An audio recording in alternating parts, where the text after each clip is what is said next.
Assalamualaikum warahmatullahi wabarakatuh.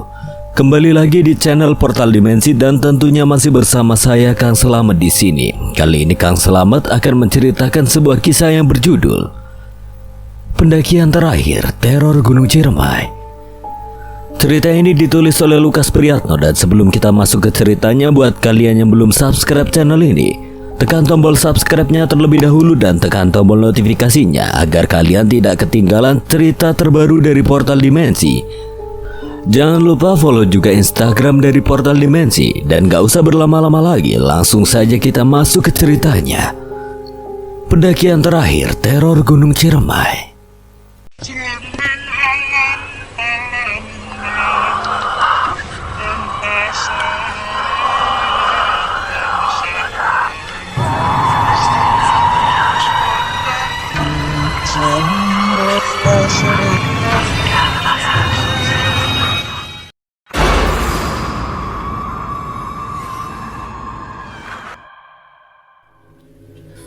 Dari cahaya tipis headlamp terlihat tangannya berwarna hitam dan terdapat koreng bernanah. Sampai saat tangan tersebut mengalungkan jari-jari panjangnya di leherku, aku benar-benar berpikir akan dicekik. Nanah di tangannya aku lihat pecah seperti gunung yang meletuskan lavanya. Saat itu juga bau busuk semakin terasa menyengat, dan bukan hanya itu, darah yang berwarna merah kehitaman mulai menetes hingga mengenai jaket yang aku pakai. Dalam posisi itu sempat aku teringat perkataan Bang Moka. Kalau dia muncul, lo harus pura-pura gak lihat. Apapun yang dia lakukan, walau mukanya menempel di muka lo harus pura-pura gak lihat. Walaupun tubuhku tidak bisa aku kendalikan, tetapi untungnya mataku masih bisa berkedip. Segera aku pejamkan mata. Terasa hembusan uap tipis dan sedikit hangat dari mulutnya yang sepertinya menganga di sisi pipi. Kurasakan gerakan dia berpindah dari atas kepalaku ke hadapanku. Gambaran sosok Wewe Gombel membuat kaki gemetar hebat. Aku tidak bisa berteriak, jangankan untuk berteriak. Membuka mulut saja rasanya otak sepertinya lupa. Aku telah masuk ke dalam ruang ketakutan. Deru nafas seperti orang sera karena batuk amat berat terdengar. Kurasakan mulutnya menganga dan menjilat pipi sebelah kananku. Sosok ini berputar dengan perlahan, tangan-tangannya terus saja tak lepas. Kuku-kukunya yang tajam terasa semakin menekan, mencengkram leher sampai terasa perlahan menembus ke dalam kulitku.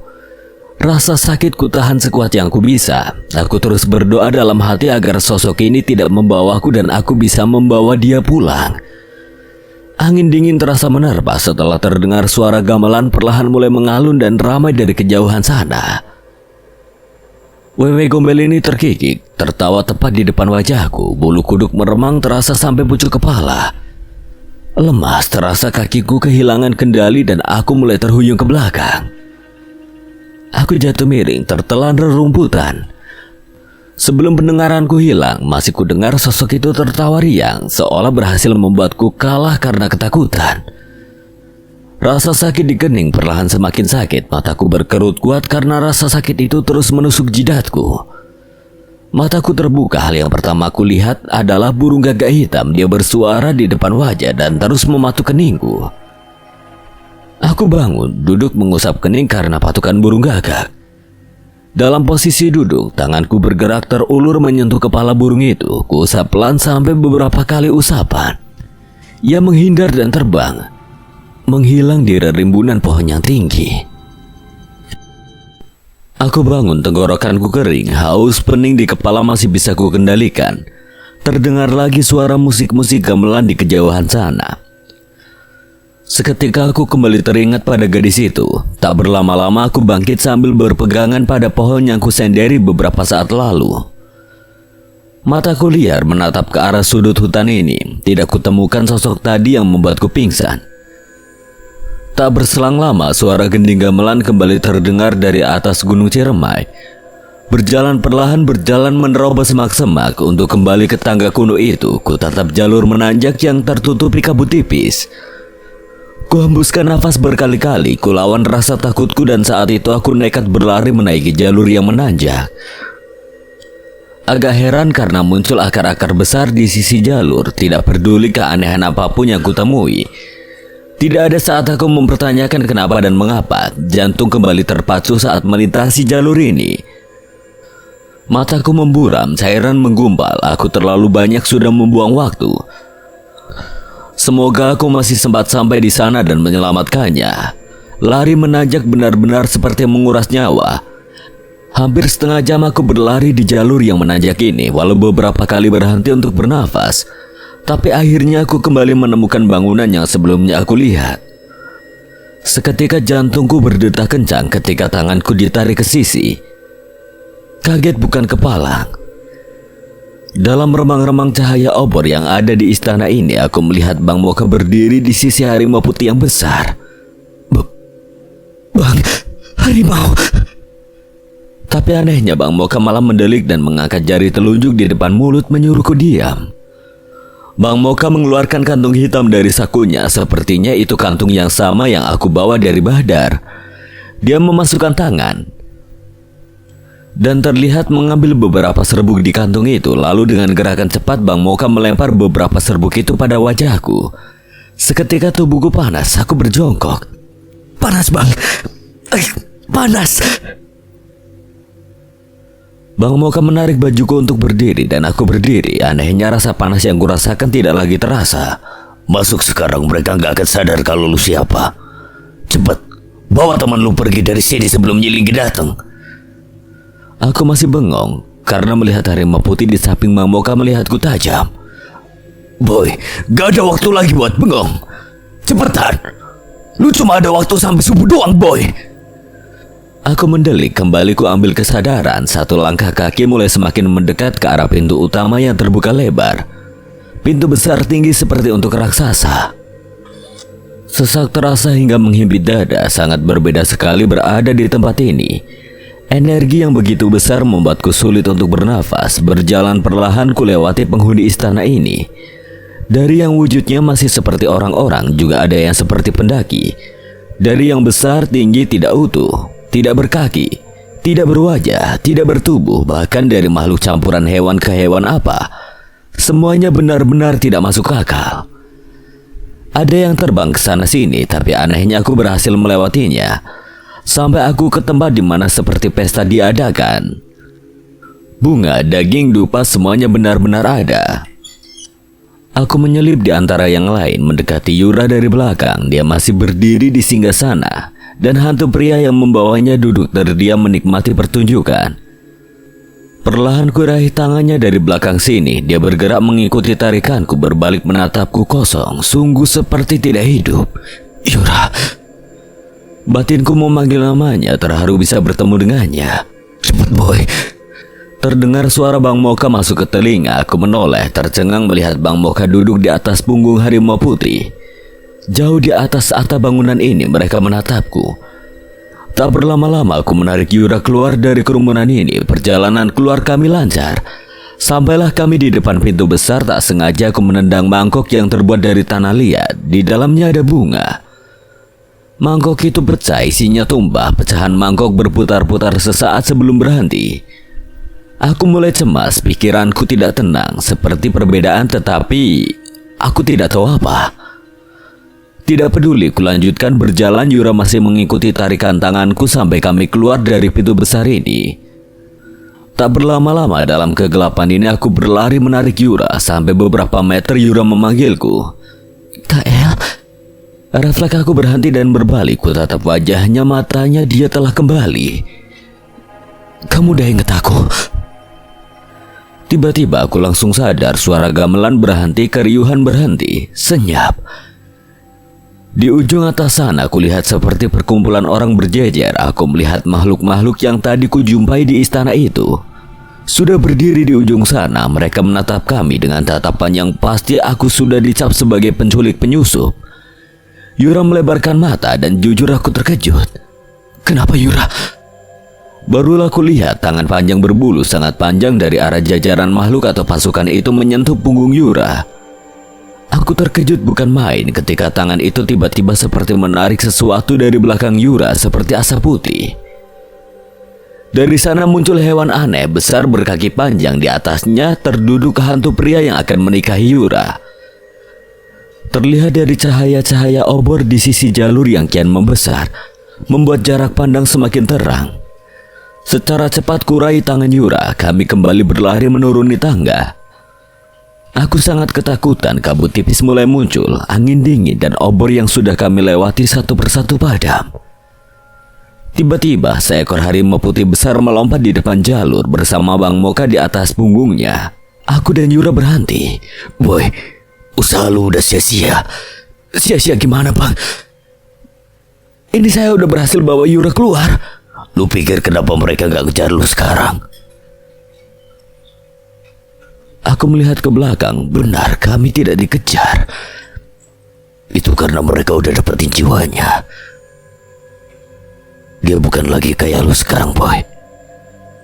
Seketika aku mendelik, seperti langsung tuli. Ku tatap wajah gadis ini. Dia menatapku lalu menangis. Cekalan tanganku pada Yura terlepas tanpa sadar. Aku menggeleng pelan. Mata mulai basah dan menganak sungai. Yura, hatiku sakit. Sialan. Sesaat sebelumnya aku sedikit merasa lega karena kami bisa keluar dari istana itu, bahkan bisa berlari sampai di sini. Bahagia bisa menyelamatkannya, tapi siapa sangka semuanya sia-sia. Kata-kata Bang Moka seperti pil pahit yang harus kutelan tanpa air. Apa yang lebih menyakitkan dari usaha yang sia-sia? Apa yang lebih menyakitkan dari menyadari kalau apa yang sudah diperjuangkan dengan sungguh-sungguh harus berakhir kurelakan? Tidak. Aku tidak rela. Angin terus lewat menabrak kami. Rambut Yura yang panjang menari-nari diterpa udara dingin malam ini. Gadis itu, gadis yang ku kenal beberapa tahun lalu. Ku kenal beberapa bulan lalu, bertemu dekat dan hingga akhirnya kami saling terikat satu sama lain. Saling menyampaikan rasa dan perasaan. Tertawa, marah, berdebat, bertengkar, lalu akur lagi. Saling mengasihi lagi, tapi kini apa harus begini? Apa iya? Kutatap matanya, kami saling diam, bahkan Bang Moka sekalipun. Dia yang selama ini sudah berhasil mengisi vas kaca yang sudah retak dalam dada, kembali harus retak lagi, namun bukan karena hancurnya hubungan ini. Akan tetapi karena mungkin kita tidak bisa bersama lagi di dunia yang sama. Aku berjalan mendekatinya dengan langkah lunglai. Kakiku seret sampai terdengar gesekan alas sepatuku. Bukan aku tidak bisa mengangkat langkah lebih tinggi lagi agar tidak berisik karena gesekan, tapi perlahan aku mengikis jarak kami. Tidak peduli bahwa saat ini aku atau Yura atau kami sedang ada di alam mimpi atau mati. Tidak peduli. Tidak ada rasa lain selain luka yang terpatri terus melebar, berdarah dan mungkin tidak berbentuk. Bisa bayangkan bagaimana rasanya ketika harapan besar muncul untuk kembali saling melanjutkan kisah, tapi harus berhenti tiba-tiba hanya karena kau dan dia dipaksa untuk sudah oleh keadaan. Mataku sudah seperti sungai, pipiku basah seperti terkena tetesan hujan. Aku terus menatap gadis yang berdiri di depanku ini. Dia Yura. Iya, Yura tanpa jiwa. Gadis itu sudah bisa mengingatku. Bahkan saat ini juga dia sudah menangis mendengarnya. Entah dia tangisi karena tidak bisa kembali atau karena marah lantaran ulahku, dialah yang harus menerima pahitnya. Tanganku bergerak menggenggam tangannya. Sisi lain hanya ingin memastikan kalau aku bisa menyentuhnya dan ternyata bisa. Yura, gak apa-apa kak. Gak apa-apa, mungkin emang ini takdir. Sialan. Sialan. Aku menjerit tanpa akhir dalam hati. Tanganku terulur, ibu jariku mengusap air matanya. Maaf. Hanya kata itu yang lolos dari mulutku. Sisanya aku menunduk, bahuku bergetar, terdengar isakan tangis dariku. Tak peduli Bang Moka akan berpandangan apa saat itu, aku benar-benar tidak berpikir rasa malu. Karena memang beginilah keadaan hati dan diriku. Keringat di tubuh dan pelipis mengalir turun sangat terasa. Benar. Keringatku saja belum kering, tubuhku masih basah. Tapi kini mataku juga harus basah. Hatiku harus berdarah. Sudah tidak lagi terbendung semuanya. Secara cepat aku menarik tubuh Yura dan kupeluk dengan erat. Terisak aku menangis, benar-benar menangis hanya karena muncul pikiran sialan bahwa inilah pelukan terakhirku. Yura. Parau sudah suaraku bahkan hanya untuk menyebut namanya. Malam itu, aku dan Yura menangis bersama di hadapan Bang Moka dan Harimau Putih.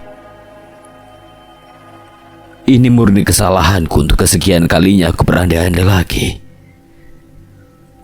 Andai saja waktu bisa kuputar kembali, aku takkan pernah melibatkan Yura dalam pendakian ini. Andaikan ini dan andaikan itu, semuanya sudah tidak berarti. Semua sudah terjadi. Aku terlambat. Dan aku gagal. Tangisku makin dalam, aku mengeratkan rengkuhan, tidak mau kehilangan. Semakin lama semakin penyesalan kian membesar dan terasa makin menyiksa. Kuregangkan pelukanku, kami berdua sangat miris, kedua tanganku bergerak. Menangkup sisi wajahnya, membingkai pipinya. Dengan jari-jariku di belakang telinganya bergerak mengusap rambut Yura. Nafasku sesak, aku meringis, kulihat wajahnya lebih dalam.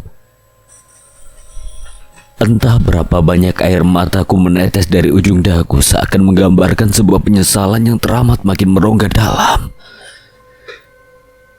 Yura, kamu bisa dengar aku? Aku nyesel udah ngelakuin ini. Aku mohon jangan gini Yura. Jangan gini, ayo ikut pulang. Ayo ikut aku pulang. Tak kuasa lagi aku berucap, perlahan kakiku lemas, tubuhku makin rendah. Bersama tanganku mengusap turun dari pipi Yura. Ke leher, pundak, bahu, lengan, tangan sampai aku berlutut menunduk. Bersama tanganku tetap memegangi beberapa jarinya, Yura tetap berdiri. Dan di depan kakinya aku mengutuk diri bersama kata-kata yang kuucapkan sebelumnya aku sadari tiada arti. Kalau aku emang gak bisa keluar dari sini, aku pengen kamu janji gak akan pernah lupain aku. Gak lupain tentang kita dan jangan pernah lupa sering-sering buat nengokin aku ke sini ya. Rasanya seakan puluhan tombak dan ratusan panah menancap dalam hati. Dulu yang berkata begitu adalah Bang Moka dan sekarang Yura. Tangisku terhenti. Tercengang aku menengadah melihat wajah gadis itu dari bawah. Dia menangis tapi masih mencoba tersenyum. Berhambur aku sambil berlutut memeluk pinggangnya. Kedua tanganku melingkar erat di pinggang Yura. Persis sebagai anak kecil yang tidak mau ditinggal ibunya pergi. Menangis histeris, terisak, teriak, aku benar-benar patah. Yur, jangan ngomong gitu Yur. Aku nyesel. Aku minta maaf. Jangan tinggalin aku mohon. Jangan gini ya Allah. Kalau kamu gak bisa keluar dari sini, aku juga gak akan mau keluar. Aku bakal di sini sama kamu, nemenin kamu. Seluruh tubuhku gemetar sudah berganti aku menggenggam erat satu tangan Yura. Kucium telapak tangannya dengan derai tangis terus mengurai. Dengan semua rasa yang ada, mengingat perjumpaan kita pertama kali, kebahagiaan kita, hari-hari yang sudah kami lalui bersama. Sungguh dalam saat itu aku ingin bangun. Aku berharap ini hanyalah mimpi. Aku sungguh ingin bangun. Suara trompet begitu lantang dan menggema terdengar dari ujung atas tangga ini, dari istana itu. Seketika angin kencang berhembus, suara daun-daun di atas pohon bergemerisik. Kabut tipis dengan cepat mulai menyelimuti. Aku dan Yura terdiam, Bang Moka melihat ke sana sini. Obor-obor kembali menyala terang. Tiba-tiba baru kusadari tangan Yura yang kupegang perlahan menjadi dingin. Kuangkat wajah untuk melihat apa yang terjadi. Yura perlahan menjadi tidak jelas, seperti perlahan berubah transparan. Mataku melebar, terasa kian lama tanganku seperti tidak merasakan apa-apa. Aku berdiri, tepat saat itu dia menghilang. Langsung aku kelabakan melihat sana sini berteriak memanggil namanya. Tangis kembali deras, aku benar-benar diporak-porandakan. Dia sudah dibawa lagi ke sana, boy. Percuma lu nyari-nyari dan neriakin namanya. Aksiku berhenti ketika Bang Moka berkata. Aku berjalan mendekati Bang Moka, berlutut kurai tangannya. Bang, tolongin saya, Bang. Saya nggak mau kayak gini, bantu saya, Bang. Ini akibat ulah lu sendiri, boy. Kata-kata Bang Moka kali ini tidak menenangkan sedikit pun seperti biasanya. Kali ini aku benar-benar seolah diberitahu tidak ada harapan lagi. Tidak ada apa-apa lagi yang harus dilakukan. Ini memang salahku, ikhlaskan saja, seolah seperti itu. Gending gamelan kembali bertabuh. Riuh-riah kembali terdengar, semua kembali seperti sebelumnya kecuali aku dan Yura. Manusia memang kadang-kadang harus dikasih pelajaran dulu. Harus dihantam kehilangan dulu. Biar mata sama hatinya kebuka lebar sama pelajaran hidup.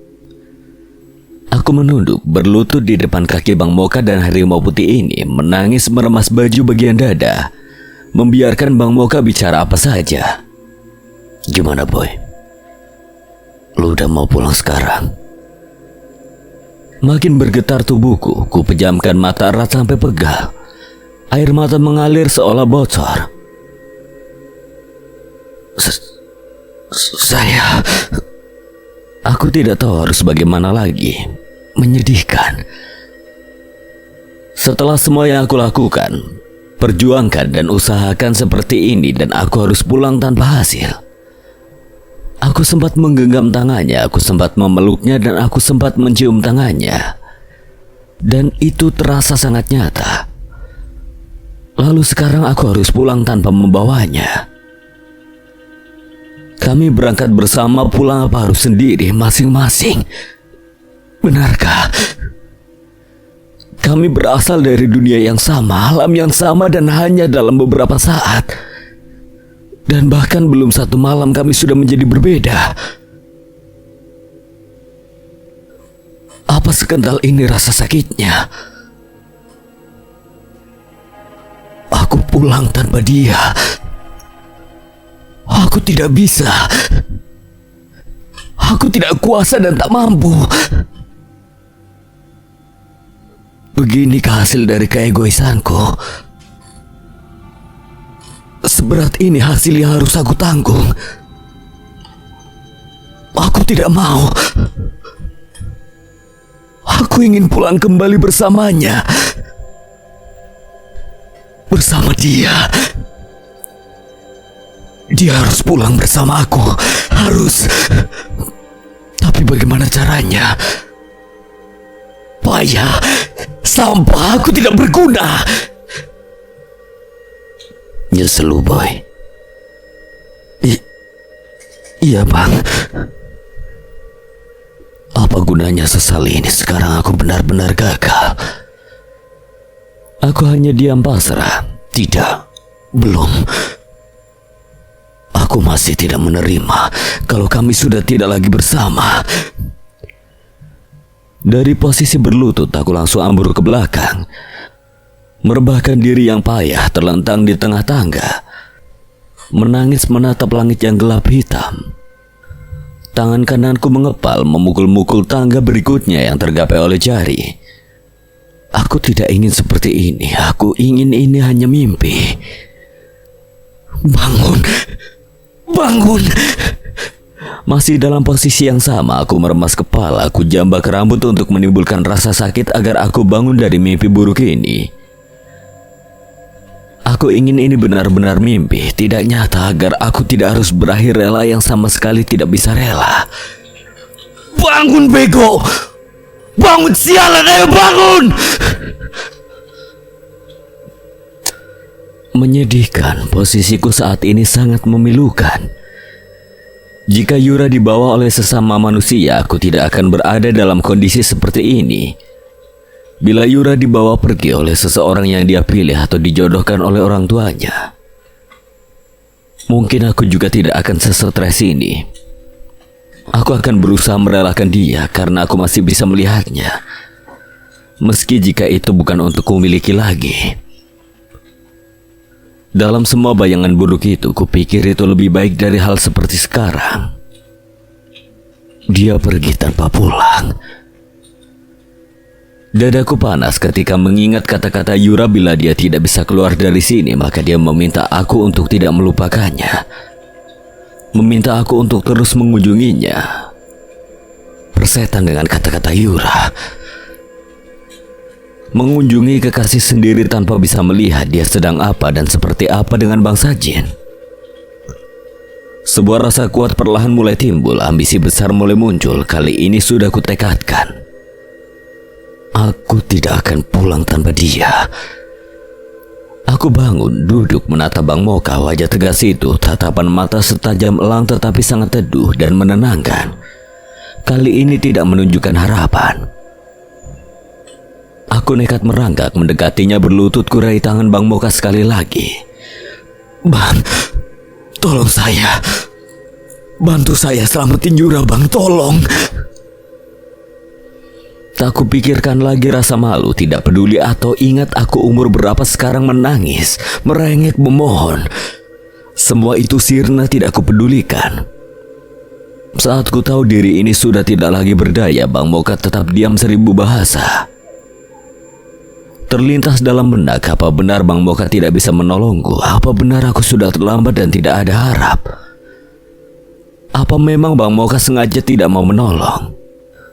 Atau karena beliau punya satu alasan kuat untuk melakukan hal ini di saat aku benar-benar membutuhkan pertolongannya, membiarkan aku masuk dalam jurang keterpurukan karena kehilangan, membiarkan aku kapok minta ampun, atau mungkin membiarkan aku belajar sesuatu dari kejadian ini. Aku tidak tahu. Masih dengan tubuh gemetar, kedua tanganku mengepal seakan ingin melawan takdir. Ku kumpulkan tekad, ku coba bangkit dan menatap Bang Moka lebih dalam. Kami saling beradu pandang. Ku pastikan Bang Moka mungkin akan mengatakan sesuatu, tapi ternyata beliau terus diam. Baik. Mungkin memang benar apa katanya. Aku harus bertanggung jawab sendiri, aku harus membereskan ini sendiri. Walau masih ada keraguan antara apakah aku bisa atau tidak, karena mengingat diri begitu lemah tidak berguna tanpa ilmu dan senjata apapun. Hanya satu yang ada di pikiranku saat itu. Yura harus kembali. Akan aku ambil dia lagi. Akan aku ambil apa hak yang sudah menjadi milikku. Akan aku perjuangkan sekali lagi sampai akhir, bahkan jika aku mati di sini. Setidaknya aku ingin mati di hadapannya. Di hadapan gadis yang aku cintai, sebagai bukti bahwa aku sudah berjuang untuk mengambilnya lagi, sekuat dan semampuku sampai mati. Akan aku buktikan padanya. Aku tidak akan diam. Akan aku buktikan padanya aku benar-benar menyesal. Dan akan aku buktikan padanya kalau aku sangat mencintainya.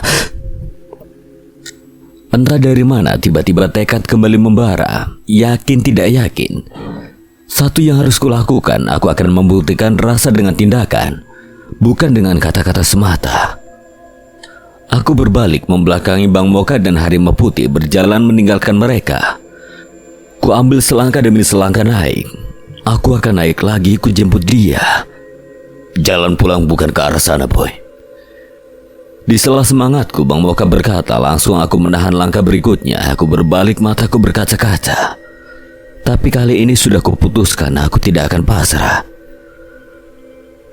Bang, apa saya bisa mati di sini?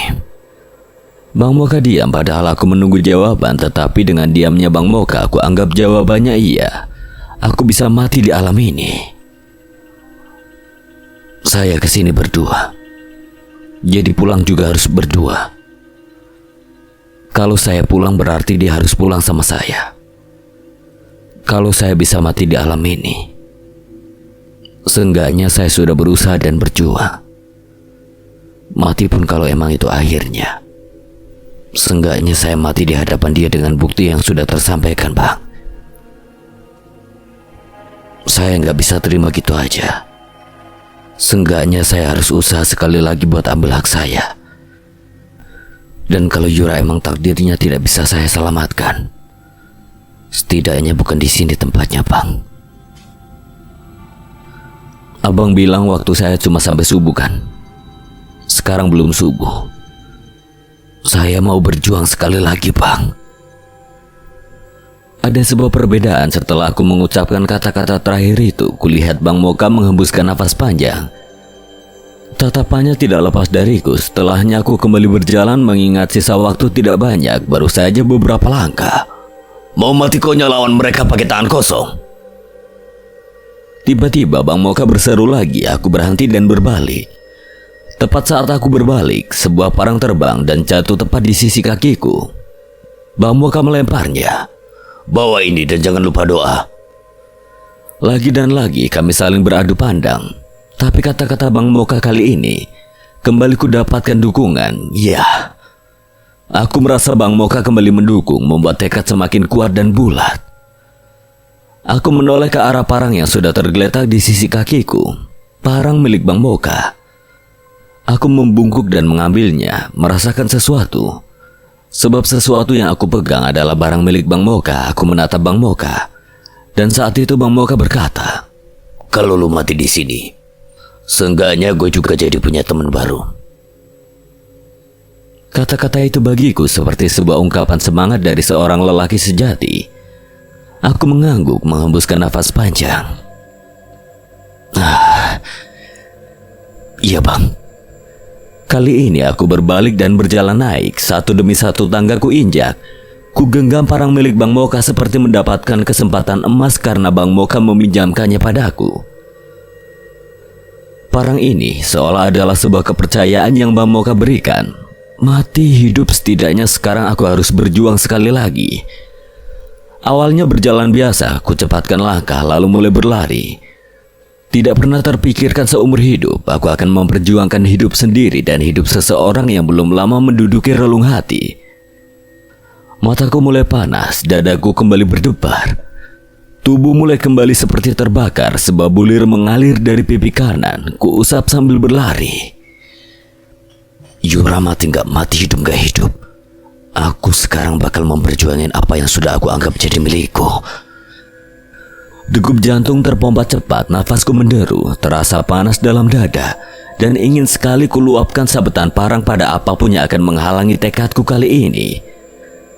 Kabut yang menutupi jarak pandang, cahaya obor di sisi tangga sangat membantu. Pandanganku terarah pada anak tangga yang bertumpuk dengan cahaya obor di kiri dan kanannya. Tepat di ujung sana terlihat istana yang berdiri dengan gagah, penuh aura gelap. Takut. Ya, aku memang masih menyimpan rasa takut. Namun kali ini yang lebih kutakutkan kalau harus kehilangan begitu saja. Ku mulai kembali melangkah dan berlari hingga sampai di pintu besar istana, tinggi dan lebar. Riuh sorak-sorai penghuni Ciremai terdengar melekat di telinga. Tidak kuhiraukan lagi bentuk-bentuk mereka yang aneh dan beragam. Entah mereka menyadari kedatangan penyusup, suara keriuhan itu lagi-lagi berhenti. Dada mulai berdetak kencang menanti siapa saja yang akan muncul. Suara berdebum mengagetkan aku. Tak jauh dari sisi kiri, sudah berdiri sosok tinggi besar berkain hitam, auranya lebih dari yang lain. Baru saja beberapa detik aku berbalik. Semua makhluk sudah berkumpul di depan pintu gerbang yang tadi tertutup. Sosok mengerikan paling menonjol di antara yang lain di hadapan prajurit-prajurit bangsa mereka. Nyi Linggi. Rambut panjangnya sampai ujung kain kakinya, dari sela rambut-rambut yang menutupi seluruh wajah. Kulihat nyata kedua bola mata sebesar mangkok menonjol di antara rambutnya. Mata bulat berurat merah mendelik menunjukkan betapa murkanya dia padaku. Kemudian terdengar suara kikikan darinya. Kikikannya berbeda, jauh lebih besar dan menggema. Tangan kurus hitam berkuku panjang sepanjang parang Bang Moka yang kugenggam terangkat, menunjukku bersama tawa mengerikannya yang tidak berhenti. Tawanya Linggi benar-benar hampir merobohkan benteng tekad yang sudah aku bangun lagi. Tiba-tiba sosok pria yang membawa Yura dan yang aku tahu dialah yang akan mempersunting Yura sudah berdiri persis di depan Nyi Linggi dan pasukannya. Bagai jenderal perang yang memimpin pasukan, namun aku merasa bahwa Nyi Linggi dan sosok pria ini sudah tahu niat kedatanganku. Perlahan aku mulai sadar di tangan sosok pria itu sudah ada sebuah pecut hitam panjangnya seperti 2 ekor ular yang disambung. Aku mulai mengerti Nyi Linggi ingin aku dan sosok pria itu bertarung. Kueratkan genggaman tangan pada gagang parang. Di sisi kanan aku melihat puluhan dayang berwajah pucat dengan satu gadis yang aku kenal. Hatiku terremas kalau aku lihat itu Yura. Dia sudah berganti pakaian seperti para danyang itu, hanya berbeda kain dan hiasan. Seakan aku lupa kalau beberapa meter di hadapanku sudah berdiri lawan. Aku justru malah menatap Yura. Mataku berkaca-kaca, aku menangis. Yura, ayo kita pulang. Gadis itu diam, matanya kosong, tapi dia melihatku. Terdengar raungan kuat dari sisi barisan Nyi Linggi. Seekor macan kumbang hitam melompat di belakang sosok hantu pria. Hewan itu meringis padaku. Saat itu satu yang kuyakini, aku benar-benar akan mati. Tanpa aba-aba sosok hantu pria melayangkan pecutnya. Aku kaget bahkan tidak sempat menghindar ataupun melawan. Itu mengenaiku. Aku terjengkang ke belakang. Dadaku panas, kepalaku kunang-kunang, terbatuk dan aku muntah darah.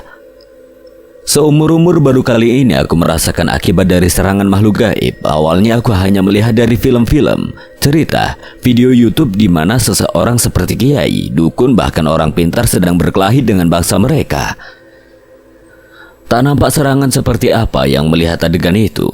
Tiba-tiba saja orang yang berhadapan bisa terpental jauh dan batuk-batuk kesakitan, muntah darah, paling parah sampai kehilangan kesadaran. Kupikir itu adalah akal-akalan mereka, akan tetapi setelah mengalami ini sendiri, aku percaya kalau mereka juga bisa melukai seperti layaknya manusia. Tidak semuanya salah, ada kala memang kita harus mempercayai hal yang tidak masuk akal sekalipun. Hanya karena itu, memang bisa saja terjadi apa adanya. Sekarang aku terkapar, daguku basah oleh darah yang keluar dari mulutku. Begitu amis saat darah bercampur air liur dan terkena gigi. Panas, sesak. Parang Bang Moka yang aku pegang pun terpaksa aku lepaskan sejenak. Aku lihat langit malam dalam posisi ini. Kupejamkan mata. Begini ternyata rasanya memperjuangkan sesuatu. Tersadar begitu lemah dan tidak berdaya diri ini, baru satu serangan saja sudah tergeletak tidak bisa langsung bangun. Kalau aku nggak bisa keluar dari sini, aku... Tiba-tiba suara itu menggema dalam ingatanku perkataan Yura sebelumnya. Hal tersebut membangkitkan amarah. Aku benar-benar mempertaruhkan nyawa kali ini. Aku bangun, duduk tertegun. Muncul pertanyaan kenapa di saat kondisiku tergeletak seperti tadi, tidak ada satupun dari mereka yang mendekat dan menyerangku. Jika saja yang aku hadapi adalah sebangsa denganku, sudah dipastikan aku akan dibuat habis begitu saja. Tepat saat aku masih terbaring di tanah, tertatih aku bangun. Walau dengan terhuyung-huyung, ku ambil lagi parang Bang Moka. Ku genggam erat, ku tatap semua musuh yang ada di hadapan. Tanpa menggerakkan kepala, lagi-lagi aku melirik ke arah Yura. Andai saja dia dirinya yang asli, ingin ku tahu seperti apa reaksinya melihat aku dalam kondisi seperti ini hanya untuk mengambilnya kembali. Menangiskah atau tetap terdiam? Aku kembali melihat ke depan. Tepat baru saja bola mataku bergerak, sudah ada satu orang pucat yang akan melayangkan belati ke arahku. Mataku mendelik, refleks mengayunkan parang dengan berteriak kaget. Mata sempat memejam kala melakukannya. Hening, aku tidak merasakan apapun. Terkejut aku saat orang yang menyerangku tiba-tiba berdiri tanpa kepala. Aku melihat ke arah kiri, tidak jauh dari tempatnya berdiri, tergeletak kepala yang matanya masih terbuka lebar. Darah keluar dari lehernya. Tidak lama setelahnya tubuh itu ambruk. Sempat syok lantaran kulihat di mulut parang yang aku genggam ada bekas darah. Aku membunuhnya. Aku menebas lehernya. Dan itu hanya karena refleks kaget, naluri untuk membela diri. Kuangkat wajah, kulihat mereka yang masih berdiri di depan sana, termasuk Nyi Linggi. Mereka menatapku tanpa berkata. Entahlah apa yang mereka pikirkan ketika melihat salah satu dari mereka berhasil aku bunuh. Hantu pria yang akan menikahi Yura dan yang berada di paling depan di antara yang lain tiba-tiba saja mengangkat tangan. Seperti aba-aba untuk siap, lalu ketika tangannya mengayun ke depan, 4 orang berwajah pucat seperti yang tergeletak di hadapanku ini. Mereka memakai baju biasa layaknya penduduk kampung. Ada yang memegang bambu runcing, ada yang memegang batu, ada yang memegang obor, dan ada juga yang memegang senjata tajam lainnya. Mereka berlari ke arahku. Dengan gugup ku genggam gagang parang dengan kedua tangan. Erat ku acungkan pada mereka. Jiwa liarku saat masih umur belasan tahun tiba-tiba muncul. Dadaku berdetak kencang kala masa lalu kelam kembali hadir di posisi ini. Kudapatkan jiwa tawuranku yang dulu, jiwa muda bebas tanpa memikirkan siapa yang akan mati di antara kita. Aku dengan yakin ikut berlari ke arah mereka, menjerit sejadi-jadinya dengan ayunan parang yang membabi buta. Emosi menggebu, teringat imajinasi Yura dicumbu oleh hantu pria sialan itu. Marah saat dia membawa gadis itu pergi. Murka aku ketika ingat mereka seenaknya saja mengambil jiwa seseorang. Bahkan aku sangat panas mengingat kata-kata Yura jika dia tidak bisa keluar dari sini. Aku merasa kembali ke masa remaja, rasanya sangat bergairah melayangkan setiap serangan. Dan baru kusadari makhluk-makhluk ini begitu lemah bagiku. Ketika aku berhenti, mereka sudah terkapar bersimbah darah. Nafasku ngos-ngosan, mataku nyalang, rasanya sangat marah. Kalau emang niat ngajak berantem, ya serius! Aku menantang dengan jiwa muda yang kembali masuk. Jujur aku marah diberi lawan lemah. Aku sudah membangun tekad dan bersiap mati, tapi yang kuhadapi justru kroco-kroco mereka yang tidak sebanding dengan ambisiku. Kuacungkan parang tepat ke arah Yura berdiri. Nafasku kacau, kepalaku pusing. Perasaan sedih dan marah menyatu. Lu lihat, gue berjuangin lu Yura. Gue buktiin kalau gue nyesel. Dan akhir berusaha bawa lu pulang. Mau lu mati apa hidup, lu harus pulang sama gue. Bahkan kalau gue mati di sini, lu juga harus lihat baik-baik. Gadis itu tetap diam, tatapannya masih kosong. Padahal aku sangat berharap dia berteriak, memarahiku ataupun mencaciku karena ini. Itu justru lebih baik daripada aku harus melihatnya berdiri di antara dayang-dayang gaib itu seperti patung. Sekarang aku beralih mengacungkan parang pada si hantu pria itu.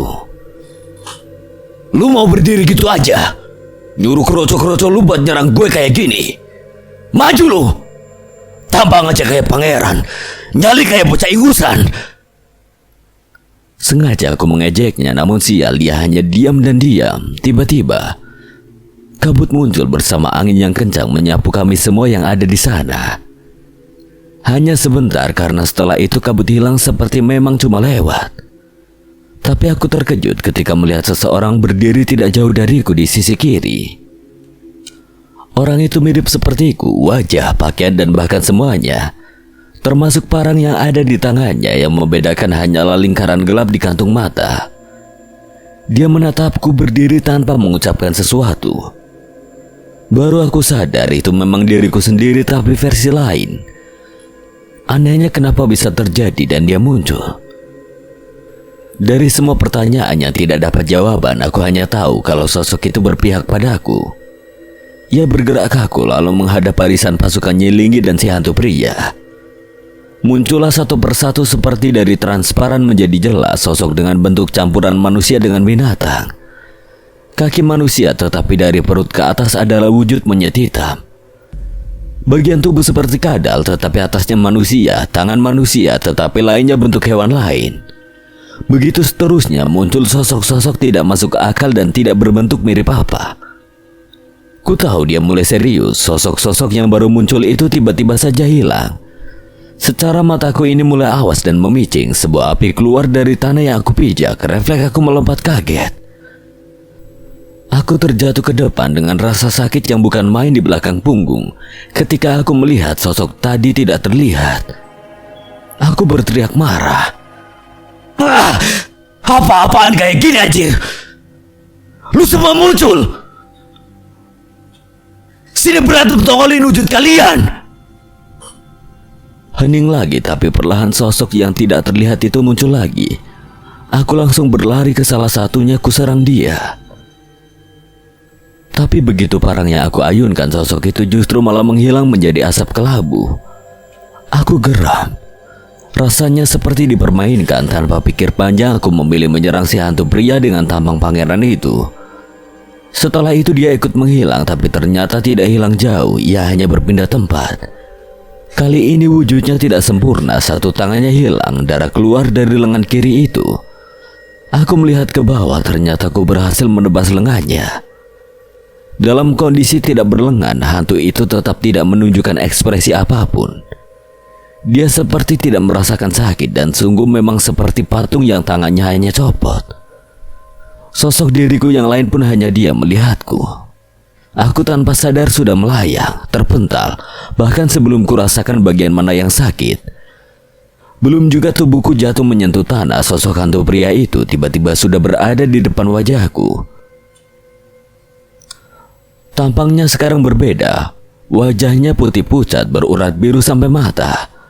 Bola mata satu hitam dan satunya lagi putih. Dengan gerakan yang tidak aku sadari, aku sudah jatuh berdebam di tanah dalam posisi leher dicekik dia, berlutut menekan perutku dengan lutut. Perlahan udara yang kuhirup makin menipis, kedua tangan seolah tidak bisa digerakkan. Sebuah cairan perlahan terasa mengalir dari tempat cengkeraman ke pundak. Meringis aku terbatuk. Kulihat sosok diriku yang lain tiba-tiba berdiri di tengah-tengah mayat tergeletak. Setelah kuperhatikan, itulah sosok-sosok aneh tak berbentuk yang aku coba melawannya tadi. Dia menghabisinya sendiri. Tapi kapan? Kenapa aku tidak bisa melihatnya? Teriakan kuat terdengar melengking. Aku melihat ke arah tempat Yura berdiri dengan wajah kesemutan dan dada sesak. Gadis itu menangis histeris, berteriak ingin berlari ke arahku, tetapi para danyang di sana memegangi pundaknya. Sial. Mereka mengembalikan kesadarannya di saat posisiku seperti ini, seperti disengaja agar dia melihat aku dalam posisi menyedihkan. Dicekik satu tangan tapi tidak bisa bergerak. Terdengar kikikan keras bergetar dan menggema dari Nyilinggi. Saat itu juga si hantu pria menghilang dan aku bebas. Perlahan aku bangun. Kulihat tangan kurus hitam berkuku panjang Nyilinggi sudah terulur ke arahku. Seketika tubuhku terasa diremas tanpa disentuh. Terasa seperti ada yang menekan seluruh tulangku. Rasanya benar-benar sakit sampai aku menjerit kuat karena rasanya. Tulang rusukku coba dipatahkan dalam keadaan sadar. Darah mengalir dari hidung, bahkan aku merasa juga dari telinga. Suara jeritan Yura semakin terdengar nyaring, bahkan bersama tangisannya. Nyilinggi tertawa keras akan menikmati perasaan memilukan kami. Tiba-tiba saja satu tiang yang di atasnya ada obor tidak jauh dari kami hancur. Roboh, batu batanya berserakan. Suara raungan harimau memekakkan telinga, bersamaan rasa sakit yang mencoba membunuhku hilang. Aku jatuh terlentang bersama lengkingan teriakan Yura. Harimau putih yang tadi aku lihat bersama Bang Moka penyebab hancurnya tiang. Suara raungan tidak kalah keras terdengar dari barisan Nyilinggi. Macan kumbang hitam di sana ikut menyauti raungan harimau itu. Aku sudah tidak berdaya, rasanya seperti tubuhku tidak bertulang. Kugerakkan perlahan kepala untuk melihat Yura. Perih ketika melihat wajah yang basah dan banjir air mata itu. Mungkin aku memang benar akan mati di sini. dan akan mati di depan mata Yura seperti harapan keduaku. Setidaknya aku mati di hadapannya. Jangan diteruskan lagi keributan ini. Suara yang menggema itu berasal dari si harimau putih. Mulutnya tertutup tapi dia bisa bicara dan bahkan suaranya serak dan tegas. Dia bicara memakai bahasa Sunda. Anehnya aku tiba-tiba saja paham walau dalam kondisi sekarat. Jangan ikut campur dengan urusan orang lain. Terdengar balasan dari macan kumbang di barisan Nyilinggi. Sungguh baru ku ketahui di alam ini binatang bisa saling bicara tanpa membuka mulut. Setelah beberapa kata percakapan, si harimau putih dan macan kumbang itu saling meraung berbalas geram. Sementara aku masih terbaring di tanah dengan penglihatan yang memburam. Sekuat dan semampu aku berusaha agar kesadaran tetap kudapat. Harimau putih menekuk kakinya, lalu meraung dan meringis menunjukkan taring-taringnya yang panjang dan putih. Tatapannya sini semakin tajam menunjukkan kalau dia adalah hewan buas dan liar. Tidak lama dari itu harimau putih melompat bersama macan kumbang dari barisan Nyilinggi ikut menerjang. Keduanya berkelahi, saling cakar dan gigit beberapa saat berhenti. Berjalan saling memutar dengan tatapan yang sama sekali tidak lepas dari lawan. Aku melihat Yura, dia menangis terus menyebut namaku. Tidak ada yang bisa kulakukan selain terbaring, menatapnya dalam posisi menyedihkan ini. Darah yang keluar dari hidung, mulut terasa dingin kala angin lewat. Sosok hantu pria yang sudah berhasil membuatku terbaring sebelum Nyilinggi ikut turun tangan meremas tubuhku tanpa sentuhan. Berdiri di paling depan di antara pasukan-pasukan Nyilinggi. Mereka menonton pertarungan sengit antara harimau putih dengan macan kumbang. Nyilinggi mulai mengapung, perlahan tatapannya ke arahku kali ini. Tubuhnya tinggi, kain hitamnya berterbangan bersama jari-jari kurus berkuku panjangnya bergerak-gerak. Sekejap mata aku tidak melihat dia lagi. Ia hilang entah kemana, namun ternyata hilangnya itu hanya untuk berpindah tempat. Dia berdiri di atas ujung kakiku. Aku sudah tidak lagi merasakan rasa takut ataupun merinding. Kupikir karena sendi-sendi dan syarafku telah bermasalah karena serangan-serangan di alam ini. Nyilinggi yang paling membuat fatal, akan tetapi ternyata yang paling aku sadari adalah kesiapanku untuk mati. Dia tertawa menggema bercampur dengan suara auman-auman dari kedua hewan buas itu yang masih sibuk adu serangan. Tangan Nyilinggi perlahan bergerak seperti gemetar, terulur ke arahku yang terbaring dengan darah di mana-mana. Matanya yang tertutup oleh helaian rambut panjang yang menutupi wajah seperti sapu hitam menonjol mendelik berurat merah. Perlahan kurasakan kakiku kesemutan naik ke pinggang dan kemudian mulai timbul rasa nyeri di dada.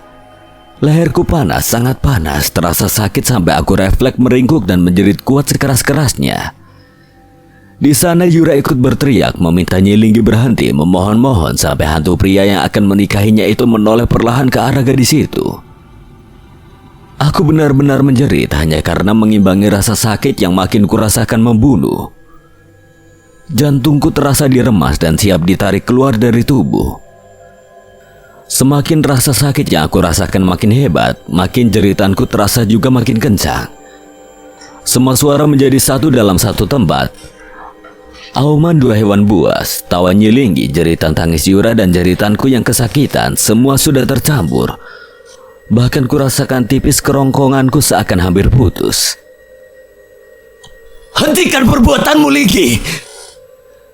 Aku gelagapan karena telah menjerit sekuat tenaga dengan rasa sakit yang sangat menyiksa. Secara mendadak perlahan mulai hilang, hanya bisa berguling pelan ke kanan dan ke kiri sambil memegangi dada. Semuanya berhenti, bahkan harimau putih dan macan kumbang itu pun berhenti berkelahi. Baru sadar, tepat 1 meter di depan wajah, ada kaki yang putih bersih, bahkan telapak kakinya saja berwarna pink. Di sisa kesadaran dengan nafas yang tersengal-sengal, perlahan kulihat ke atas. Sosok kakek bersorban dan berbaju putih. Semua pakaiannya putih, bahkan kulitnya, janggutnya, dan tasbih yang di tangannya putih. Di antara kumis dan janggut putih itu, bibirnya merah jambu tipis. Sosoknya tua, seperti sudah berumur 90 tahunan, tetapi bisa berdiri tegak dan memancarkan aura yang sangat sulit dijelaskan. Dia melihatku tersenyum. Dari senyumannya jantungku berdetak hebat. Rasanya seperti jatuh cinta, tetapi bukan. Seperti rindu tapi sebelumnya aku tidak pernah bertemu. Telingaku yang berdarah tiba-tiba saja mendengar suara yang sangat lembut menyuruhku untuk berdoa dan membaca syahadat. Pikiranku sudah pasti mungkin memang benar aku akan mati. Dan kakek putih ini mencoba menuntunku agar kematianku di jalan Allah. Dan ya, dalam hatiku ucapkan segala doa meminta maaf pada semua keluarga dan termasuk ayah dan ibuku. Memohon ampun pada Allah dan meminta agar matiku ditempatkan di tempat yang nyaman. Pendosa sepertiku pun takut pada neraka walau seringkali berbuat salah dan melanggar larangannya. Akan tetapi tidak tahu diri meminta untuk ditempatkan di surga. Ketika semuanya berhenti, tiba-tiba saja macan kumbang menyerang ke arah harimau putih saat si harimau tidak melihat ke arahnya. Kakek putih itu mengayunkan tasbih dan seketika sebelum kuku hewan hitam itu berhasil mencakar si harimau putih, dia terpental jatuh secara keras. Tenanglah. Macan kumbang yang terjatuh bangkit. Dia menggeleng-gelengkan kepalanya sejenak, entah pusing atau sakit, lalu mengeram tertahan dalam tenggorokan. Pandangannya memicing ke arah si kakek putih. Makhluk bermartabat tidak menyerang dari belakang ataupun saat lawan lengah. Tenanglah. Linggi, kenapa kamu ingin dia mati? Aku memejamkan mata, menelan air liur, mengatur nafas, ku coba gerakan jari-jari tangan secara perlahan dan itu berhasil. Sembari dengar tidak dengar, paham tidak paham, aku berusaha bangun untuk duduk dan susah payah. Ku usap darah di hidung dan mulut dengan punggung tangan sehingga jaketku kotor. Nyilinggi menjawab kalau aku sudah kurang ajar, sudah membunuh budaknya, bahkan aku dibilang tidak beretika. Dia harus mati di sini seperti ucapannya. Aku masih diam, ku sapu segala arah dengan leher perih.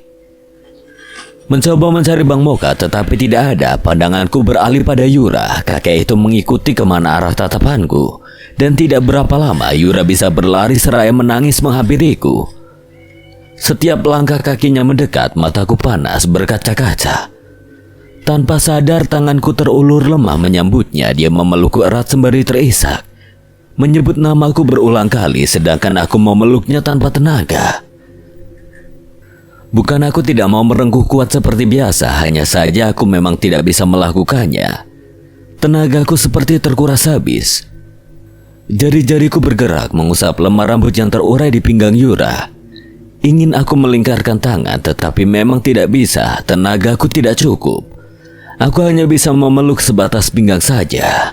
Linggi, sudah berapa puluh tahun kau tinggal di sini? Sudah lama bukan? Selama ini sudah berapa banyak manusia berbuat salah di sini yang sudah kau temui? Sudah berapa manusia yang kau ambil nyawa mendahului takdir yang sudah Allah tetapkan? Kau juga makhluk Allah, Linggi. Kau bermartabat, kau berderajat, dan kau juga dihormati bukan oleh kaummu, bangsamu. Kakek putih itu terus berbicara, intonasinya sangat-sangat lembut, tidak terdengar sedikit pun dari ucapannya nada marah ataupun angkuh. Yura melepaskan pelukan, ku lihat darah di leherku menempel di pundak yang tidak berkain juga pada pipinya. Dengan pelan ku gerakan tangan mengelap darah di pipi gadis itu, tapi ku biarkan yang ada di pundaknya. Maafin aku ya. Kalau aku udah gak ada salamin buat Tama. Maaf belum bisa ngasih kebahagiaannya sebenarnya. Maaf udah ninggalin dia. Ayah gak bisa nemenin Tama sampai dewasa. Bilang gitu ya. Tak terasa mataku banjir ketika mengatakan salam untuk anak yang aku cintai pada seseorang yang aku cintai. Yura menggeleng, dia mencubit tanganku dan meyakinkan aku kalau aku akan selamat. Dia memarahiku karena nekat melakukan ini. Dan dia memakiku berteriak kencang. Padahal kamu harusnya pulang aja, gak perlu kayak gini. Aku tetap tenang menatapnya, justru aku tersenyum. Bagiku inilah yang aku inginkan. Lebih baik kulihat dia marah mencaciku, memukulku ataupun melakukan apapun padaku. Itu jauh lebih baik daripada aku harus melihat dia berdiri seperti patung tidak berjiwa. Karena itu sama saja membuatku mati dalam kondisi hidup, penuh rasa bersalah, menyesal dan kehilangan. Aku lebih suka dia seperti ini. Cubitan Yura di paha sama sekali bukan apa-apa sekarang. Padahal biasanya aku akan terlonjak kaget, mengadu dan berguling kesakitan. Namun setelah merasakan sakit karena sebelumnya hal seperti ini tidak sakit, ku anggap saja geli. Aku akan meninggalkan mereka berdua. Nafasku mulai sesak. Tatapan di hadapan gadis ini, aku terus bertahan sekuat tenaga. Tak ku dengarkan lagi kakek putih itu bicara apa dan juga Nyilinggi yang terus mengungkapkan kemarahannya. Meski kakek itu membela aku, tetap saja aku yakin akhir dariku di sini adalah mati menjadi teman baru Bang Moka. Aku tidak mau rugi. Salah satu dari mereka harus tetap di sini, menjadi kaumku, budakku atau mainanku. Yura seketika berdiri. Dia bersujud di sisi kakek putih dan menangis. Aku saja. Jangan, biarkan aku saja. Kamu pulang. Tama lebih butuh kamu. Mataku mendelik. Usahaku, perjuanganku malam ini untukku. Aku mempertaruhkan hidup untuknya, dan saat aku pulang sama saja tidak bersama dia. Aku sudah bersedia mati di sini, tapi mendengar kata-kata Yura tentang Tama lebih membutuhkanku membuat perasaanku diacak-acak lagi. Antara membenarkan dan aku tidak mau dia tidak selamat. Bersujud aku memohon pada Nyilinggi. Maafkan saya, Nyi. Maafkan saya sudah kurang ajar. Maafkan saya sudah tidak beretika, tidak sopan. Bahkan juga memiliki niat yang membuat kalian tidak nyaman. Maafkan saya pastikan kejadian ini tidak akan terulang lagi. Saya akan lebih menghargai alam. Saya menyesal. Saya mohon bebaskan kami. Itulah yang kuucapkan sekarang dari siap mati dan membiarkan Yura hidup. Tetapi ketika aku mengingat ada satu nisan yang juga sangat berarti, aku menjadi berubah pikiran. Aku ingin hidup agar kembali pada Tama, jagoan kecilku. Juga aku tidak mau kehilangan Yura, gadis yang aku cintai. Aku benar-benar takut lagi saat itu. Takut Nyilinggi tidak mau membebaskan kami berdua. Takut aku tetap merasakan kehilangan. Sungguh aku takut. Aku ingin bisa kembali berdua dalam keadaan selamat. Aku bangkit dengan tangis yang tidak berkesudahan. Dengan rasa sakit yang kuacukan, aku berjalan ke hadapan sosok hantu pria yang akan menikahi Yura berlutut di hadapannya. Maafkan saya sudah kurang ajar. Maafkan saya sudah menyakiti Anda. Maafkan saya sudah membuat Anda kehilangan satu tangan. Maafkan saya atas semua kehilapan. Saya mencintai dia. Saya memang menyayangi dia. Tolong maafkan saya. Dan bebaskan kami, aku mohon. Tidak ku dengar jawaban apapun hingga tiba-tiba ku rasakan tarikan pada kerah baju belakang. Terangkat aku bahkan sampai tidak menyentuh tanah. Ternyata si harimau putih yang menggigit ujung kerahku. Pulanglah, jangan lupakan tentang ini. Bersyukurlah atas apa yang kau miliki, hidupmu, bahkan semua yang ada dalam hatimu. Siapa yang bersyukur atas semua yang Allah berikan, maka akan selalu didatangkan nikmat-nikmat yang lebih. Linggi memaafkanmu. Aku kembali merendah, kakiku kembali menyentuh tanah hanya karena si harimau putih itu menunduk memberi hormat pada si kakek putih juga. Kakek putih mengeluh sayang di dahi si harimau. Aku kembali terangkat. Ketika dengan si harimau yang menegakkan kaki, mataku melebar saat melihat Yura berdiri di sisi kakek putih sambil menangis menatapku. Yura. Tiba-tiba harimau ini berlari membawaku seperti anak kucing di mulutnya. Tanganku terulur ketika si harimau mulai berlari melewati Yura, berniat menariknya agar ia ikut bersamaku, tetapi tidak sampai. Tidak begini yang aku inginkan. Aku meronta melihat ke belakang dengan jeritan tangis hebat. Rasanya seperti hati merongga makin dalam. Aku menjerit dengan tangis karena tidak rela. Apa sebutan untuk perasaan hati di saat kami saling mencintai, lalu berebut untuk saling berkorban nyawa dan menyelamatkan satu sama lain, justru tetap harus terluka. Harimau putih ini terus membawaku berlari menuruni tangga kuno menjauh dari istana itu. Dalam gigitannya seperti anak kucing, aku menggantung dan tetap melihat ke belakang atas sana. Satu tanganku terulur ke arah istana itu, mencoba menggapai hal yang tertinggal. Aku ingin dia ikut bersamaku, bukan seperti ini. Air mata yang baru saja keluar dari pelupuk mata langsung dingin tersapu angin larian harimau ini. Semakin si harimau ini berlari turun, semakin pula istana itu jauh, mengecil dan tidak terlihat. Aku meremas baju bagian dada, terisak ku pejamkan mata erat sampai pegal. Pasrah entah akan dibawa kemana aku ini oleh si harimau putih, tapi yang pasti adalah menuju alamku pulang. Aku rela bersujud pada mereka meminta maaf dan memohon ampun, karena aku pikir kalau memang dengan cara itu kami bisa dibebaskan, maka aku akan melakukannya. Namun semuanya salah, semuanya tidak seperti yang aku kira. Kupikir makhluk sejahat apapun pasti memiliki setitik belas kasih dan hati. Aku memang dimaafkan, tapi rasanya aku tidak bahagia. Bukan maksud tidak bersyukur, hanya saja aku akan kembali membawa Lara. Yura. Aku menyebut namanya, mengingat wajahnya, mengingat semua tentangnya. Semua yang sudah kita lewati malam ini. Luka di tubuhku masih basah, darah juga masih mengalir dari luka leher. Akan tetapi rasanya yang menganga dan paling sakit adalah jauh di dalam dada, di pusat perasaanku, batin dan hatiku. Satu persatu makhluk penghuni alam ini kembali terlihat, pocong-pocong yang menggantung di tiap dahan pohon seperti kepompong. Mata menyala yang ada di setiap sisi jalur mengawasi dari kegelapan. Suara tawa bahkan seperti suara pasar saja aku bisa dengar, tetapi sekarang aku sudah tidak merasa merinding, tidak merasa takut mau seperti apa bentuk mereka. Aku sudah tidak peduli. Dari menangis tanpa sadar aku diam, lesu ku rasakan sakit dalam hati terus berdenyut. Aku menatap kosong setiap perjalanan ini, bahkan saat aku melihat setan jerangkong yang awalnya aku naik menuju istana sedang berdiri di sisi jalur, apinya berkobar-kobar, aku sudah tidak peduli. Rasa di dalam dada, jauh di relung hati, mengalahkan setiap rasa yang ada dalam perasaan. Terlepas dari itu semua, aku pun merasa makhluk-makhluk itu tidak berani mendekat, justru menjauh. Seperti sosok bayangan hitam, hanya bayangan akan tetapi berpostur seperti orang, tinggi setinggi pohon.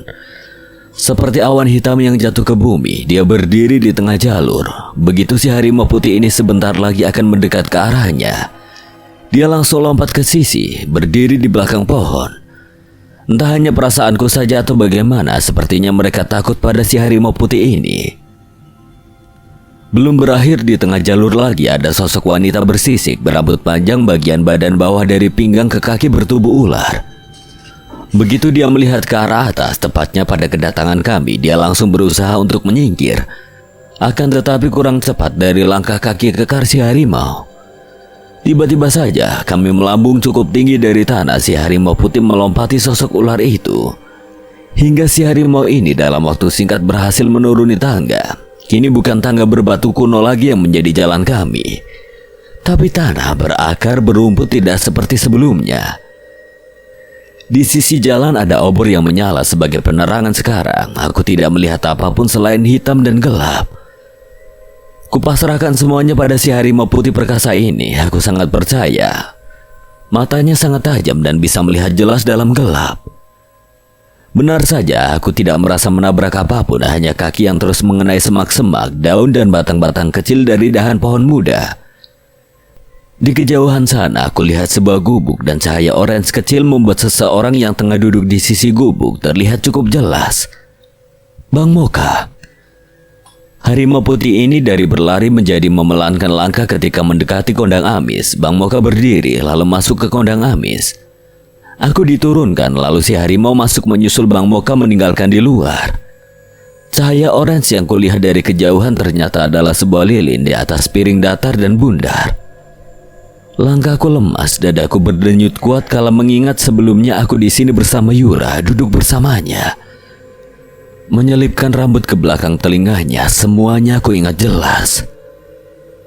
Kuhembuskan nafas panjang dan berat, aku berjalan masuk. Si harimau sedang menunduk dengan Bang Moka yang mengelus-elus dahi dan wajah si harimau mirip seperti kucing besar.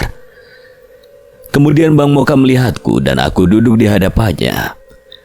Di antara kami hanya ada lilinnya, apinya bergoyang-goyang saat angin menyenggol, membuat kadang cahaya redup sesaat dan tempat gelap sejenak. Kemudian ketika api lilin tenang, maka kembali terang. Harimau putih duduk di sisi Bang Moka. Aku meliriknya tanpa harus menengadah. Hewan perkasa itu sedang menatapku. Lu ternyata masih hidup ya, boy. Gimana? Apa yang lu bisa ambil dari kejadian ini? Aku tetap diam, mataku memanas berkaca-kaca. Hingga tanpa sadar, bulir mengalir melewati pipi. Yakin Bang Moka melihatnya, tapi biarlah. Apa yang kita pengen gak semuanya bisa kita dapetin. Terkadang kita emang dihadapkan sama sebuah keputusan dan pilihan. Tapi yang paling gak enak kadang kita gak ada di posisi untuk memilih. Justru kita yang jadi pilihannya. Lu harus bersyukur, boy. Lu masih bisa hidup. Dan lu bisa kembali. Gak usah nyari-nyari tahu hal yang gak penting-penting amat. Lu jalani aja hidup lu yang benar. Aku diam dan diam. Aku mengerti apa yang dimaksud Bang Moka. Aku paham betul, akan tetapi hatiku tidak baik-baik saja. Separuh hatiku masih tertinggal di sana. Yura benar. Tama lebih membutuhkan aku, tapi bukan artinya aku tidak membutuhkan dia. Aku butuh dia, aku juga mencintai dia. Bang, apa Yura benar-benar udah gak bisa kembali? Apa usaha saya memang sia-sia? Tanyaku dengan lemas, bahkan tetap dengan mata yang basah. Aku menatap laki-laki tegas ini. Dia juga menatapku, kemudian dia menengadah melihat si harimau putih mengusap dada hewan itu. Takdir. Maksudnya gimana, Bang? Ya, tergantung takdir. Lu selamat juga karena takdir lo. Tapi Bang, saya... Itu imbas dari keegoisan lo, dan itu juga akibat dari apa yang lo mau. Bukan kayak gini yang saya mau, Bang. Aku menyangkal dengan dada menggebu, bahkan suaraku bergetar dengan isak tangis. Sudah tidak aku pedulikan harga diri sebagai laki-laki. Menangis terisak di saat hati tidak baik-baik saja, kupikir itu manusiawi. Lo gak bersyukur. Lo gak bersyukur dengan apa yang udah lo miliki. Lo udah diberi kehidupan, diberi perasaan, diberi pertemuan dengan orang-orang yang lo sayangi. Tapi lo tetap nyari yang gak ada. Lo nyari sesuatu yang jelas-jelas lo tahu lo sendiri juga bimbang dan salah. Gue tanya kenapa lo kesini. Saya pengen ketemu Abang. Lo rela bohong. Lo rela egois demi ambisi lo. Tapi lo gak rela nerima akibat dari ulah lo ini. Lo pikir kenapa bisa ini terjadi? Itu karena lo sendiri, boy. Dan ya udah, lo terima aja ini konsekuensinya. Masih tetap dia mau menyangkal pun tidak ada yang bisa disangkal. Aku seperti bukan diriku lagi di saat orang bicara tentang kesalahanku dan tidak memperdulikan perasaanku. Alias dia hanya tahu kesalahanku tapi tidak dengan apa yang aku rasakan. Aku akan terus menjawab, memberi pemahaman. Akan tetapi kali ini di hadapan Bang Moka aku seperti tidak bisa menyangkalnya, bahkan menjawab lagi. Bukan tidak mau, tapi memang seperti aku dibuat sadar akan kesalahanku, dan itulah karisma Bang Moka. Nyesel lu sekarang. Aku mengangguk lemah sebagai jawaban. Semua udah ada jalannya, boy.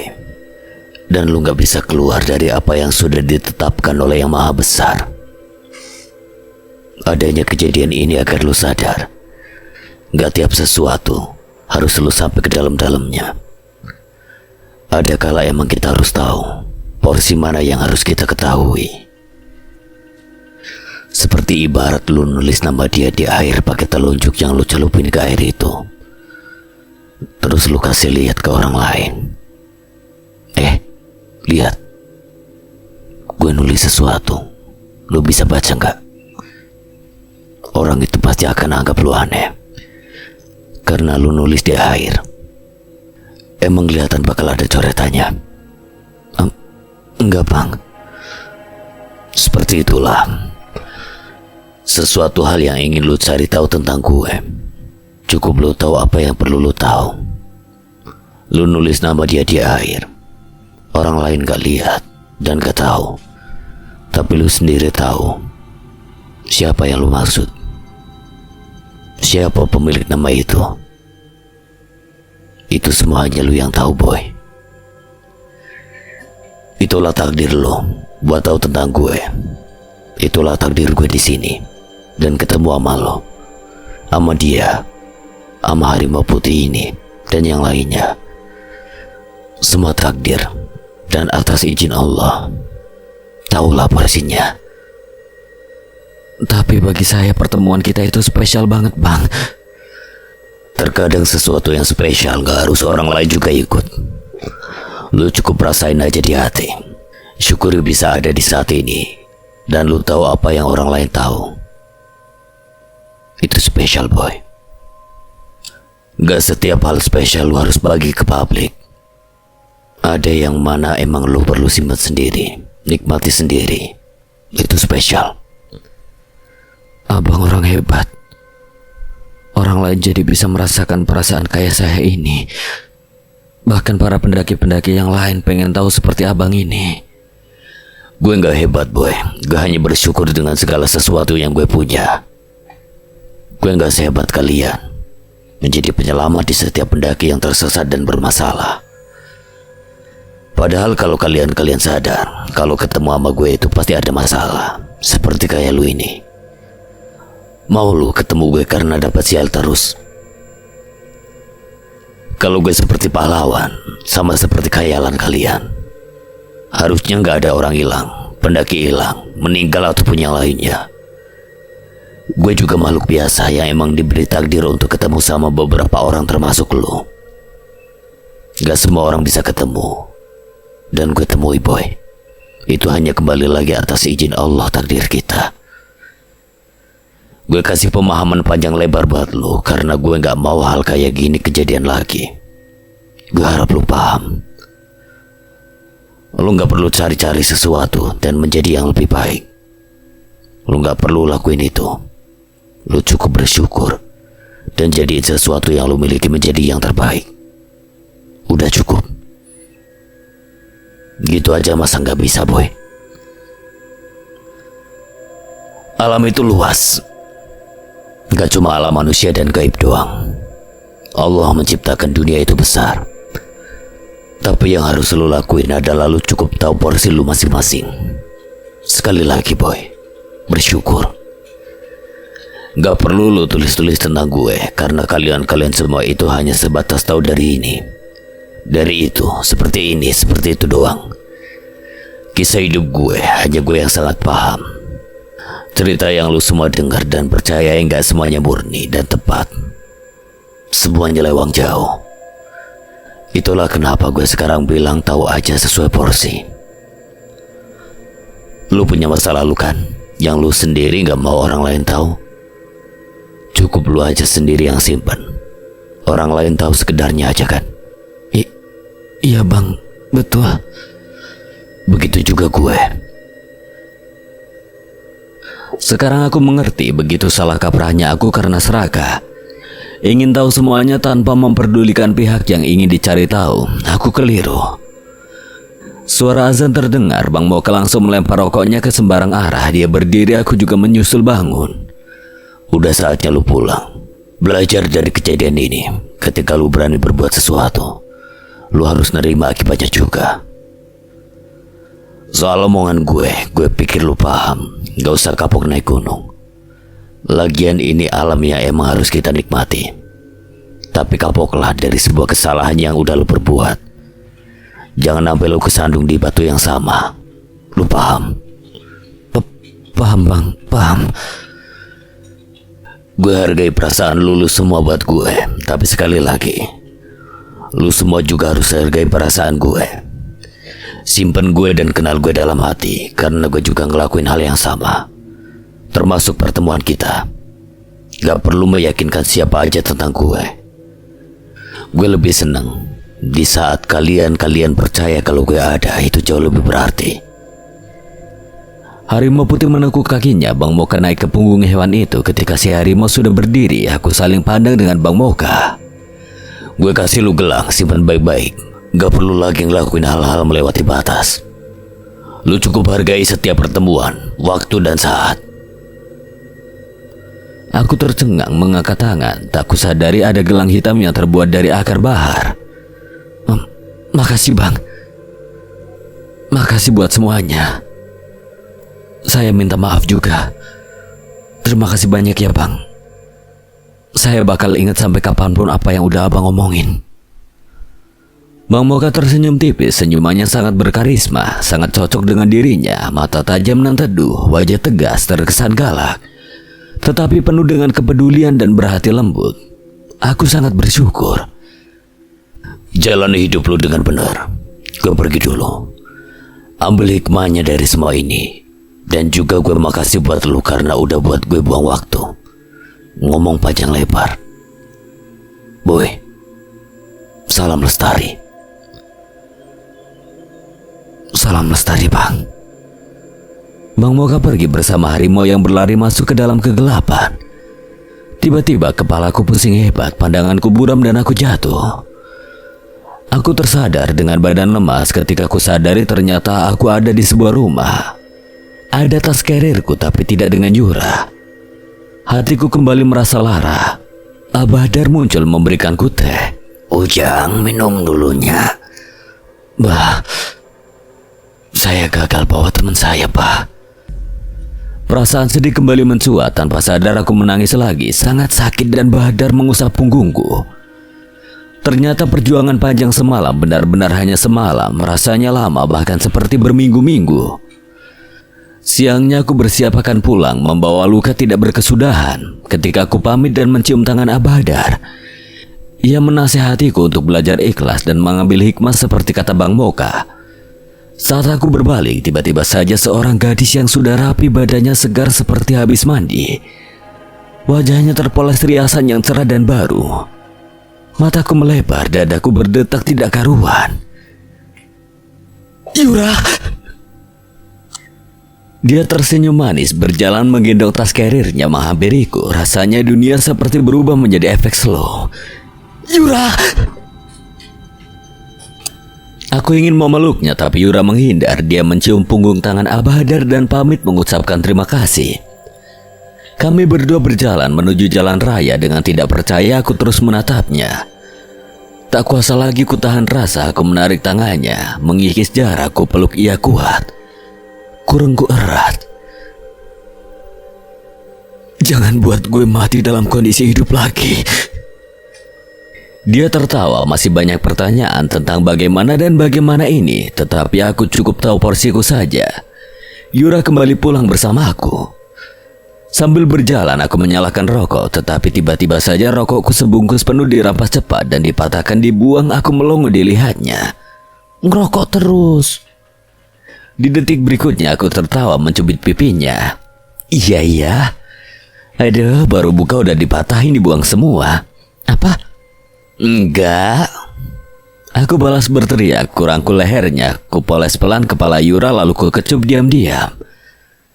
Aku bersyukur aku menghargai setiap momen, pertemuan dan takdir seperti katamu Bang Moka.